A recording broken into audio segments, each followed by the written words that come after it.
আসসালামু আলাইকুম।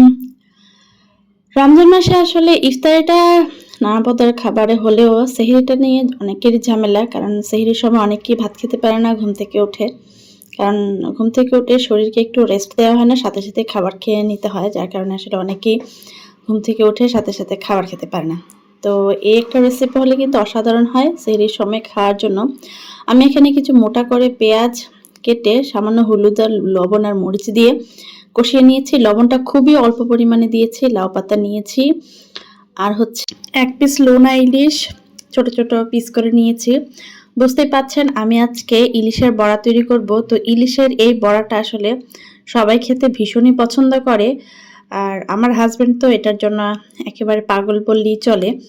তো আমি লাউ পাতাগুলো ধুয়ে পরিষ্কার করে এই কষানো পেঁয়াজটা দিয়ে দিলাম। সাথে আ এই যে ১ পিস করে লোনা ইলিশের টুকরো দিয়ে দিলাম। আসলে এটা হচ্ছে মূলত আমরা করি চাল কুমড়ো পাতা দিয়ে। তো এখন তো আর চাল কুমড়োর মৌসুম নেই। তো এখানে লাউ পাতা পেয়েছি, লাউ পাতা দিয়েই করছি।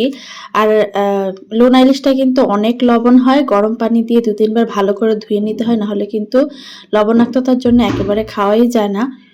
তো আমিও ধুয়ে নিয়েছি। আর বিশেষ করে আ যে পেঁয়াজটা কষানো হয়, ওই পেঁয়াজটার মধ্যে খুবই সামান্য পরিমাণ লবণ দিতে হয়। না হলে অতবার ধোয়ার পরেও কিন্তু লবণ অনেকটাই থেকে যায় লোনা ইলিশের মধ্যে। তারপরে এরকম করে আ পাতার মধ্যে দিয়ে ভাঁজ করে, করে এরকম করে বড়ার আকারে নিয়ে নিব। তো এক, এক করে সবগুলো বড়া আমি বানিয়ে নিয়েছি। আমার এখানে পাতা ছিল ৭ টা। তো এই ৬-৭ টাই বড়া হয়েছে আরকি। বড়া হয়ে গেছে, এখন হচ্ছে রেডি করার পালা।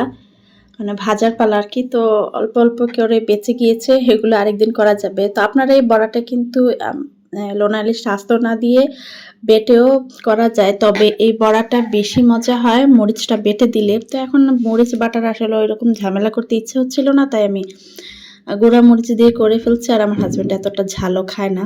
আমার দাদু যখন বানাতো আমাদের ঘরে প্রচুর ঝাল খেত। এজন্য অনেক পরিমাণে মরিচ দিয়ে বানানো হতো, একদম লাল, লাল হতো। আর এখানে তো মরিচ খায় না বললেই চলে। তো এখন সরিষার তেলে এগুলোকে উল্টে পাল্টে একদম কালো, কালো করে ভেজে নিলেই কিন্তু একেবারে রেডি। ইলিশের বড়া আর এ হচ্ছে আমার সেদ্ধ লাউ, মাছ দিয়ে সেদ্ধ লাউ।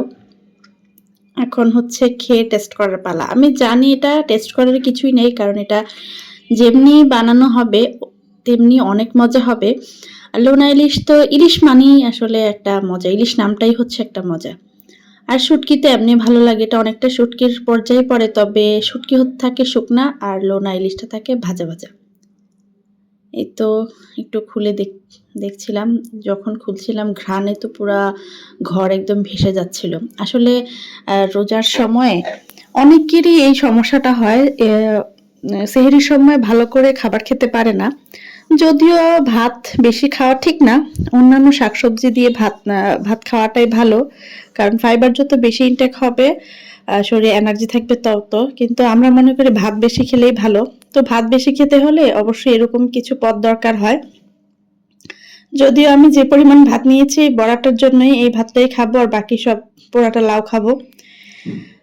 আপনাদের কাছে কেমন লাগে সেটা কিন্তু অবশ্যই জানাবেন। আমার কাছে তো এটা সুপার ডুপার হিট লাগে, কারণ আমার বাবা, আমার মা, আমার শ্বশুর, শাশুড়ি, আমার হাসব্যান্ড, শুধু আমার দেবরকে ছাড়া সবাই এটার জন্য পাগল। এটা এতটা মজা লাগে। আমি তো কি বলবো, ডায়েটে আছি, তারপরেও লোভ সামলাইতে পারছি না, খেতেই হবে। আমার কাছে ভর্তাটার চেয়ে পাতাটা দিয়ে মেখে বেশি খেতে ভাল লাগে। আর ভিতরের পেঁয়াজটা তো মোটা, মোটা করে দিয়েছে, কিন্তু একদম সেদ্ধ হয়ে গলে যাওয়ার মতো অবস্থা। আলহামদুলিল্লাহ অসম্ভব মজা হয়েছে। আপনারা কখনো ট্রাই করে থাকলে অবশ্যই কমেন্ট করে জানাবেন। আল্লাহ হাফেজ।